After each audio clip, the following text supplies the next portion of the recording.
深夜，我接到了一个电话，来电人显示是我老公，他非常严肃地告诉我，我会在凌晨2点死亡。可他现在分明就躺在我旁边，睡得正香。我扭头看向了一旁发出均匀呼吸声的陆河，他闭着眼睛正在熟睡，他的手机也安静地放在床头柜上充电。可手机里传来的声音的确是陆河的声音，就连来电显示也是陆河的号码。小诺，他的声音听起来激动又震惊，还带着一丝哽咽。我下意识地应了一声，紧接着我听到手机里传来了陆河急促的呼吸声。小诺，你那边是几点？我再次扭头确认躺在我身边的确实是陆河。我虽然心里震惊了一批，但还是老实回答10点。陆河很明显地喘了一口气，还有时间。小诺，我知道你现在一定很惊讶，但接下来我说的话你一定要听好了。我这里的时间是1周后，我刚好参加完你的葬礼，你会在凌晨2点死去，也就是4个小时之后。死因是……陆河的语气停顿了一下，这实在太离谱了。我开始认为这是一个恶作剧电话，或许有人录下了陆河的声音，又用 AI 提取伪造了一段。但当我拿起陆河的手机的时候，一股寒意从我尾椎骨升起。陆河的手机上显示正在通话中，而通话的对象是我。这的确是一个来自未来的电话。我很快冷静了下来。你的死因是高空坠落，警察调查的结果是你失足从3楼摔下，因为你是头着地的，所以直接造成了你的死。但是我不相信你是失足死的。现在的我恐怕已经睡着了吧。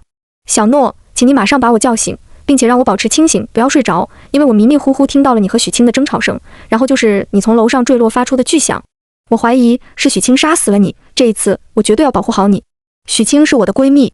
今天早晨，我、陆河以及许清来到了这幢位于深山上的别墅。这幢别墅是陆河父母出国前购置的，他们很少回国，要是一直放在陆河这里，我们3人经常会来别墅里露天烧烤。本来我们预计在傍晚下山，但不料突然遇到暴雨，山体发生滑坡，只能在别墅上过1夜。巨大的信息量让我一时之间难以接受。我还想询问陆河，电话却突兀地挂断了。我看到手机上显示出了一行字：通话次数5，通话时间刚好是1分钟。难道这个数字代表的是我能和未来的陆河通话的次数？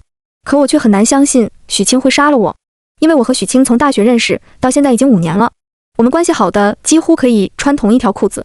但我还是决定叫醒陆河。陆河，快醒醒！但陆河不知为何睡得非常的沉，不管我怎么拍打他，他就是睡得很死。这不太像是正常的睡眠。陆河的患有轻度的焦虑症，他非常的浅眠，只要一点动静他就可以醒来。我突然想起晚上陆河曾喝下了许清递来的一瓶矿泉水，难道这个水里被许清加了什么东西？我心里一沉。就在这个时候，我听到了门外传来了敲门声。下一秒，许清的声音响起：小诺，你睡了吗？如果可以出来陪我聊聊天吗？他的声音和往常的相比，有些沉闷，像是捂着嘴巴说话一样。此时，窗外闪过一道惊雷，豆大的雨点撞在玻璃上。我攥紧了手里的手机，屏住呼吸，不敢出声。但我突然意识到，房间的门没有锁。我深呼吸一口气，光着脚踩在了地上。虽然我已经以最小的动静来到了门前，但没想到许清的耳朵竟然如此敏锐。我听见声音了，小诺，你还没有睡对吗？我颤抖着咬住嘴唇。许清又说道，我已经听见你的脚步声了，发生什么事了？为什么不说话？我强迫自己镇定下来，准备叫门锁上的时候，却发现这个门根本就不能反锁。我很担心你，我可以进来吗？许清的声音带着忧虑。我的呼吸急促起来。我意识到，如果我再不出声的话，许清绝对会开门进来。我平稳了一下呼吸，说道，小青，我刚醒上了一个厕所，我今天有点累，我们明天再聊吧。门外陷入了一阵良久的沉默。最后我听到许清说了一个好。我松了一口气，但这时我的手机再次响了，来电显示是许清的名字。我皱起眉头，还是接起了电话。小诺，是小诺吗？许清的声音显得惊喜又难以置信。是我。我不明白许清说这话是什么意思，但下一秒，手机那头传来了他激动的嚎啕大哭的声音。这些天，我像疯子一样拨了无数次你的号码，别人都说我疯了，但我就是想再听一听你的声音。我心底升起一个难以置信的念头。很快，许清接下来的话验证了我的猜测。小诺，我现在说的话你可能会不相信，但我必须要告诉你，再过4个小时你会死。我现在所在的时间是1周后，我刚参加完你的葬礼。你从别墅的3楼掉落，后脑着地死亡，警方判定你是失足掉落，可我根本不相信，因为早上我们上山前，我偷听到了陆河在打电话，他给你买了一份巨额意外保险，一定是他预谋杀死你。小诺，那天晚上我一直想要和你说这件事情，但你却并没有给我机会。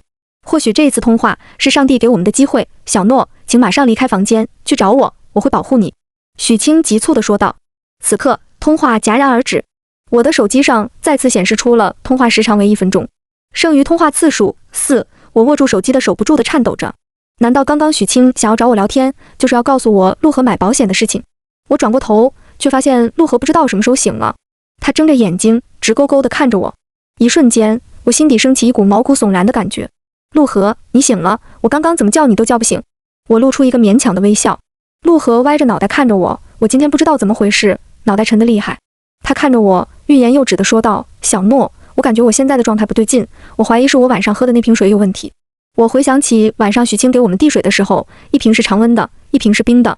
陆河知道我不爱喝冰水的习惯，所以他肯定会选择那瓶冰的矿泉水。难道许清利用了我们的习惯，让陆河喝下了那瓶有问题的水？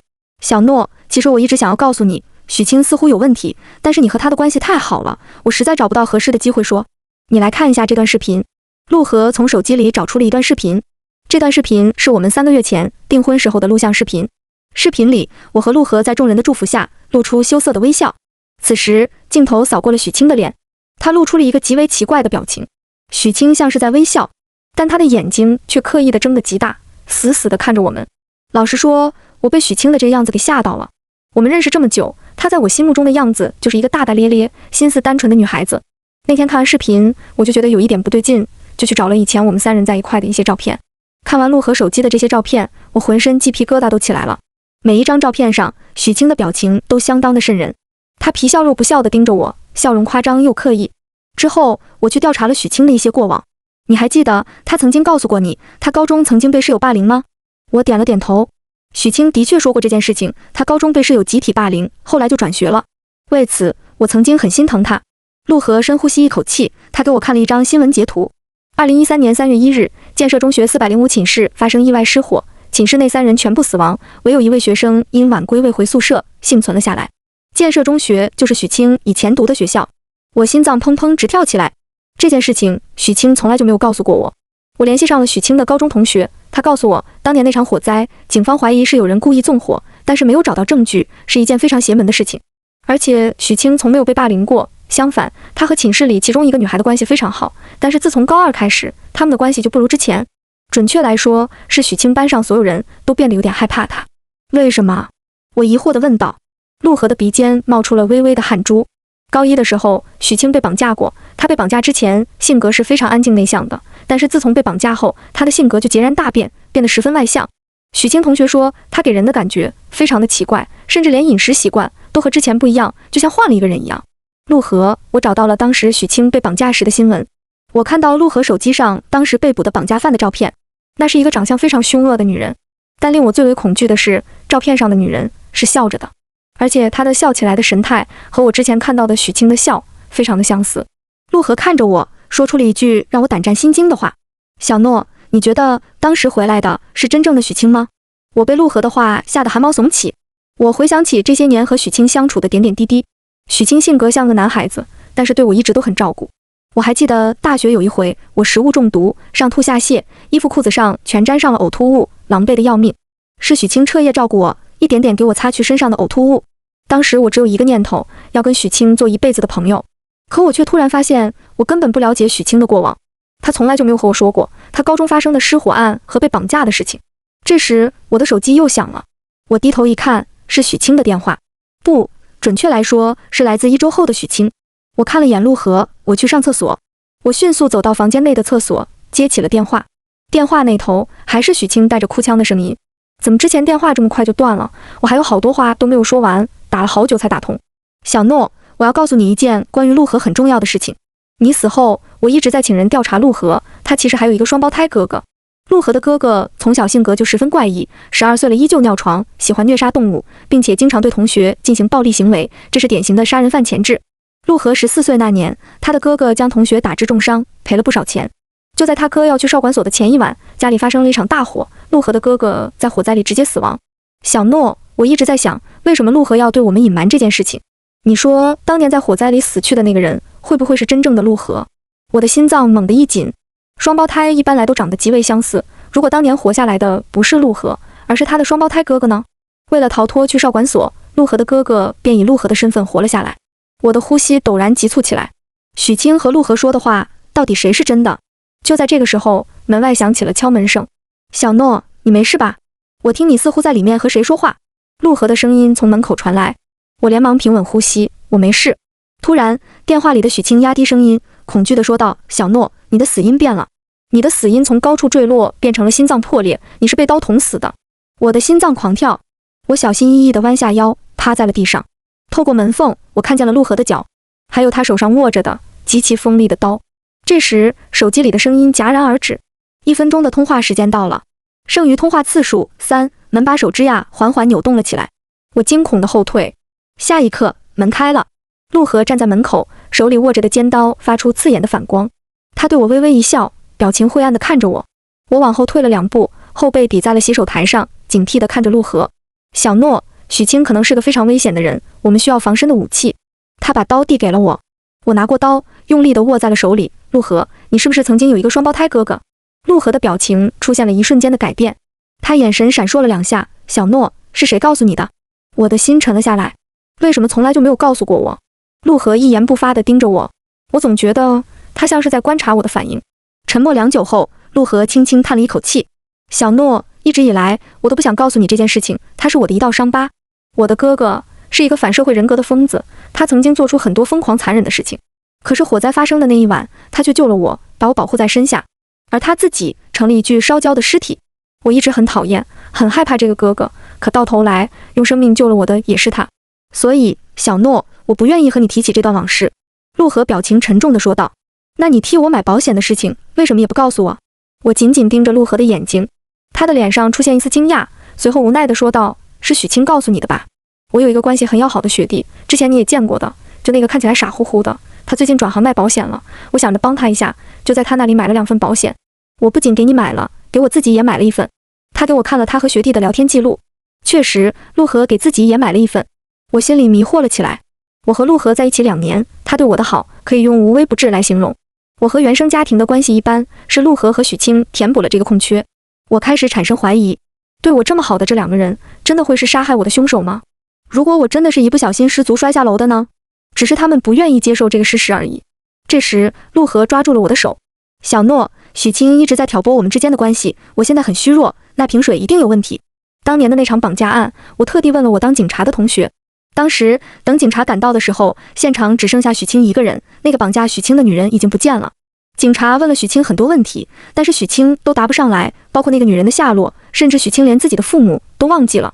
她像是失忆了一样，什么都想不起来。但你不觉得奇怪吗？她笑起来的神情真的很像那个消失的绑架犯，而且许清除了年龄之外，身高和体型都和那个绑架犯都十分相近。陆河脸色凝重地说道。我的后背渗出了冷汗。这时我的手机又响了，是未来的陆河的电话。我看了眼陆河，还是当着他的面接起了电话。小诺，我终于又打通电话了，现在是10点半，再过几秒钟，楼下会发出一声巨响，我为了你的安全起见，会独自一个人下楼查看。你千万不要让我下楼，一定要让我待在你身边。突然，通话戛然而止，但这一次才仅仅只有30秒，而且是陆河主动挂断的，像是那边突然遇到什么紧急情况一样。通话次数2。就在这时，楼下发出一声巨响，像是有什么重物掉在了地上。陆河皱了皱眉头，小诺，我去看看。我脱口而出，别去。但是已经晚了，陆河还是跑了出去。我一紧张，手机掉在了地上，我弯腰捡了起来，但手机的界面却是拍摄界面，想来应该是刚刚掉下去的时候，不小心误触了拍照键。突然，我发现相册里多了一张照片，拍摄时间就在前几秒。我颤抖着点开了这张照片，照片十分模糊，但还是能看出床底下躲着一个人，是许清。他的脸在黑暗中十分的模糊，但我依然能看出他的眼睛正死死地看着我。许清现在就藏在床底，刚刚我和陆河都在厕所，却没注意到是不是有人偷偷溜了进来。我也终于明白，为什么未来的陆河让我一定不能让现在的他离开。我喉咙干涩异常，手用力地捏紧了刀。我看见你了，许清，我嘶哑地说道。许清从床底爬了出来，他脸上的神情显得十分紧张。我刚刚趁着你们不注意，偷偷躲在了这里，楼下的声音也是我弄的，是我故意放了一部手机在那里，为的就是引开陆河。小诺，陆河跟你说的那些确实是真的，我的确在高一的时候被绑架过，绑架我的那个女人是个精神病患者，我被她囚禁了3天，这3天她对我各种折磨，逼我吃蟑螂，吃她的排泄物，她是个彻头彻尾的疯子，她折磨我，然后又抱着我，用那恶臭的嘴亲我，说爱我。许清的脸上露出痛苦的神情。我受到的刺激太大，导致我被救出来的时候失去了记忆，我真的想不起来那个女人的去向了。但每一个都在逼问我，他们问我那个女人到底去哪了，是不是我故意隐瞒了？我真的很痛苦。恢复记忆之后，我努力变得开朗，变得大大咧咧，就是想要忘记那3天的经历，想忘掉那个充满恶臭味的房间。可是我错了，我忘不掉，我怎么都忘不掉。大家也渐渐疏远了我。之后我的寝室突然意外失火，当天我没有回来，是因为我去看心理医生了。对不起小诺，我没有把这些告诉你，而是谎称自己被霸凌了，是因为我好害怕你会离开我。那段肮脏的经历是我最自卑的回忆，我不想你知道，一点都不想。许清泪流满面地说道。听到这，我有些动容。此时，陆河上楼的脚步声响起，许清以极快的速度闪进了厕所，锁上了门。他脸色的神情十分严肃和紧张。小诺，我看人的感觉向来很准，从我第一眼见到陆河的时候，我就在他的身上闻到了一种味道。许清露出了厌恶的神情。和当年绑架我的那个女人一样，她们身上充满了腐烂的味道，那是灵魂里的恶臭味道。于是我开始私下里调查陆河，还真的被我调查到一些有用的信息。陆河还有个反社会人格的双胞胎哥哥，对吗？我看着许清说道。许清惊讶地看了我一眼，小诺，你竟然都知道了？难道你也调查过陆河？他朝我走近了2步，我怀疑真正的陆河已经死了，活下来的是那个反社会的变态。虽然我现在没有找到证据，但是我相信给我时间，我一定能找到证据。小诺，请你一定要相信我。许清信誓旦旦地说道。这时门外响起了敲门声。小诺，怎么把门锁上了？是陆河的声音。许清对我做了一个嘘的动作，他用眼神示意我去打开一旁的窗户。我打开了窗户，冰冷的雨滴打在了我的脸上。我看到一个梯子出现在窗口，我们要离开这里，待在这里只会让陆河有机会对我们下手。我已经提前准备好了梯子，你先下去。小诺，许清语气急促地说道。突然我的手机又响了，是未来的陆河。我还是选择接起了电话。小诺，你现在没有和我在一起吗？你的死亡时间提前了，而且就在5分钟之后。你的死亡地点也改变了，你是从厕所窗户摔出去的。马上离开厕所。你没有和许清在一块吧？我已经找到了，他不是真正许清的证据。小诺，刚刚我的警察同学告诉我，真正许清的尸体找到了，已经是一副骨架了。他的死亡时间正是在他被绑架走的第3天。现在在你面前的不是许清，是披着许清脸皮的那个绑架犯。如果你现在和许清在一起，请你一定要杀死他，用上我给你的那把刀。他是一个穷凶极恶的绑架犯，他本来就有意图要杀了你，杀死他只不过是正当防卫。你是一个勇敢的女孩，小诺，一定要活下来。通话再次中断了。通话次数1，小诺，快点开门。门外的陆河焦急万分地喊道。门把手摇晃得十分剧烈。许清着急地看着我，小诺，你还愣着做什么？你先下来，这门坚持不了多久了。我静静地看着他。小青，你为什么不先下去呢？我缓缓说道。许清愣了愣，陆河的目标是你，小诺，你的安危才是最紧急的。他的眼神充满了对我的担忧。而这时，我的手机再次响了。我知道，这是我最后一次通话机会了。我接起了电话，是许清的电话。小诺，我已经查到了陆河不是本人的证据了。我朋友的妈妈是一家医院的医生，陆河和他的哥哥都是他妈妈接生的。我拜托他给我看了当年的双胞胎照片，他们的确长得非常相似，但是唯一有区别的地方，就是陆河的哥哥后背有一块黑色的胎记，但是陆河身上没有。小诺，你听好了，你的死亡时间提前了，5分钟后你会死于房间里。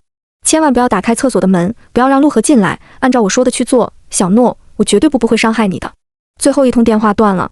通话次数0，现在只能由我自己来判断，到底谁是那个杀死我的人了。我盯着许清的脸，却想起了很多。大学的时候，我第一次失恋，许清抱着哭得上气不接下气的我，说有我呢。我生病的时候，每次都是许清背着我，狂奔向医务室。此刻，我心里有了自己的判断。不，准确来说，是我反击的时刻到了。时间倒转回晚上8点，在接到陆河的电话前，其实我还接到了一个电话。宋诺，我是未来6个小时后的你，我们只有1分钟通话的时间，所以你不必说话，听我说。你会在凌晨2点的时候被陆河从楼上推了下来，你流了很多血，但这时候你并没有死。你看到陆河朝你走来，他惊慌失措地蹲在你的旁边，你哀求他救救你。你听到陆河说，小诺，对不起，本来想要和你结婚生下一个孩子的，但是那个一直盯着我的老警察似乎发现了我的身份，我需要一笔钱去国外过一辈子。他抱着你走到了3楼，微笑着把你再次扔了下来。警方刚开始断定你的死因是失足摔落，但是他们很快从你的手上发现了一枚紧拽着的扣子。你是个很聪明的姑娘，陆河没有去看你手里抓着的那个纽扣，这就是你给警察留下的线索。我猜你现在应该非常震惊，为什么未来的你明明已经死了，还能给你打电话吧？其实我也非常惊讶，因为现在的我回到了被陆河推下来的1分钟前。虽然我不知道陆河为什么要躲避警察，但是现在最重要的是，你必须活下去。电话断了，我心里泛起了滔天骇浪，但我以最快的速度接受了这件事情。我看着客厅里正在看电视的陆河，转身走进了厨房。我有中度的抑郁症加失眠，之前通过了一些关系拿到了一些能快速入睡的药。我把这些药加入了放在冰箱里的矿泉水中，然后装作若无其事地坐到陆河身边。我看着他的侧脸，心里陷入了怀疑。陆河对我的好，我都历历在目。可是未来的我根本没有必要骗我。于是我做了一个决定，我必须要先下手为强，才能保护好我自己。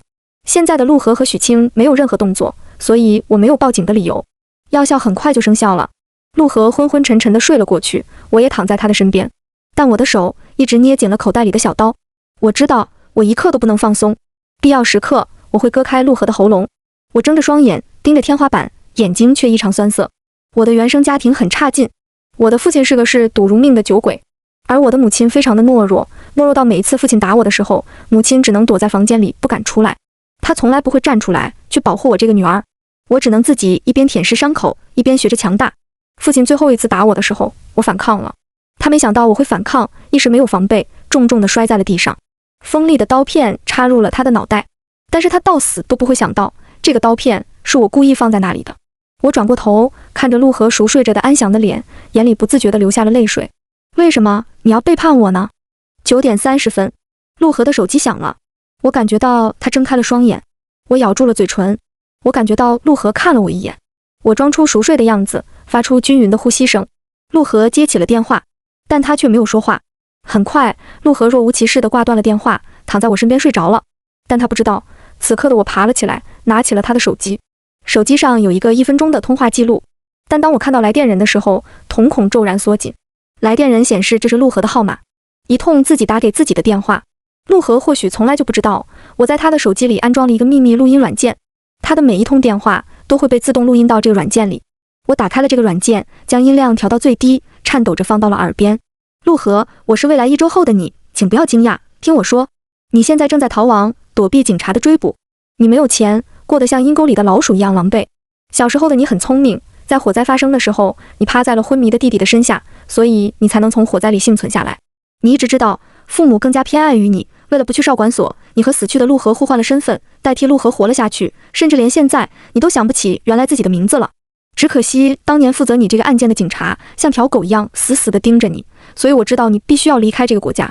我知道你今晚已经做好了向宋诺下手的准备，但是你万万没有想到，当你推他下楼的时候，他拽掉了你的一颗纽扣，而这颗纽扣就是你被警方追捕的证据。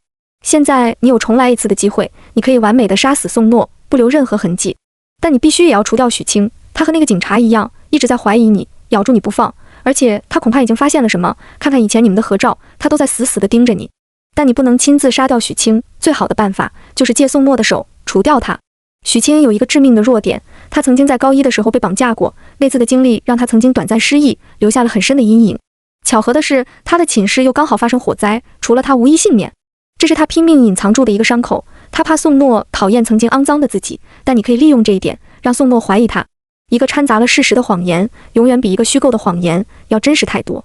我一脸平静地将陆河的手机放回了原来的位置，但我的手却不住地在颤抖着。晚上10点，来自未来的陆河的电话响起，而我装作惊恐的样子接听了电话。小青，我不想逃跑了，既然我已经发现了这个人渣的真实身份，那我就要亲自把他送进监狱。我平静地看着许清，轻声说道，所以我需要你配合我。下一刻，门发出一声巨响，轰然倒地。陆河踹开了门。小诺，我用刀抵住了许清的脖子，我非常用力，许清的脖子出现了一道浅浅的血痕，他呼吸急促了起来。我知道陆河的疑心病非常的重，我必须要让他相信我和许清已经反目成仇。陆河，我们要怎么处理他？报警吧，我带着沙哑的哭腔说道。但我在观察陆河的反应，果然他没有同意报警，他害怕警察，害怕被发现自己真正的身份。不能报警，我们目前没有证据证明现在的许清是当年的绑架犯。小诺，我们必须要除掉他。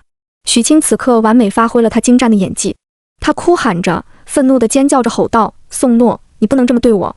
他说的都是假的。闭嘴！我恶狠狠地说道。陆河似乎很享受我们的反应，如果不是我足够了解他，我就不会发现此刻他的眼神里带着一种变态的愉悦。他非常享受看到我们自相残杀。杀了他？我不敢，杀人是犯罪呀！我颤抖着说道。陆河走到我身边，他握住了我拿刀的手，附在我耳边低语道：“不要害怕，杀人很简单的，你闭上眼睛，我来就好。”就这么轻轻一划，他兴奋到声音都在颤抖。真是一个变态！我在心里冷笑一声。下一秒，陆河难以置信地看着我，因为那把横在许清脖子上的刀，此刻对准了他的胸口。我似笑非笑地看着他，杀人好像确实挺简单的，就这么轻轻一下，尖刀微微刺入了他的胸膛。我第一次看见陆河的脸上露出了恐惧，他想要挣扎，可是许清死死地拽住了他的手臂。去死吧，变态！他凶狠地说道。体型偏瘦的陆河根本挣脱不开曾经是举重运动员的许清的束缚，他脸上露出了一丝狼狈，终于卸下了自己的伪装，阴狠地看着我们。你们什么时候发现的？不可能，我明明伪装得很成功，除非他像是意识到什么，不再说话，整个人衰败了下来。陆河被警察带走了，他真正的身份也被揭露，原来他真正的名字叫做陆家。1周后，我和许清为了庆祝劫后余生，来到了一家酒店。小青，你有没有感觉这家酒店有一种似曾相识的感觉？许清皱着眉头，也点了点头。确实，我也有这种感觉，但是我们明明是第一次来这里呀。我耸了耸肩膀，管他呢，别想了，先去吃一顿。